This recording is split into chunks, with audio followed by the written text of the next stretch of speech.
today's tutorial I'm going to show you guys how to embed a Word document in Excel. So it's going to be pretty straightforward, and without further ado, let's jump right into it.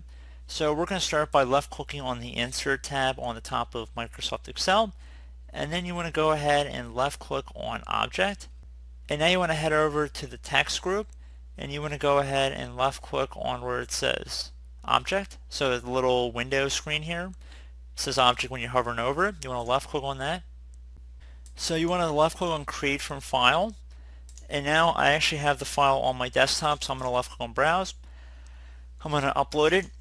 So there's going to be two options here. We also have, in addition to actually uploading it, you can link to the file. So if you're going to be making changes to the document and you want them to be reflected in the Excel sheet, you're welcome to check mark it right in here. However, I would consider against it, because if it, for some reason, if the document is missing or if something gets moved around, the path file changes, you might have some issues with it down the road. So I would be hesitant to actually link the file.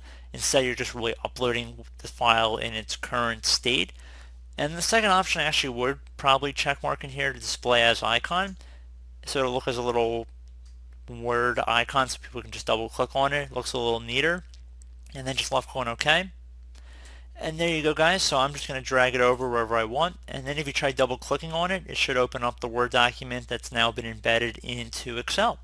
So I do hope this brief tutorial was able to help you guys out, and as always, thank you for watching, and I do look forward to catching you all in the next tutorial.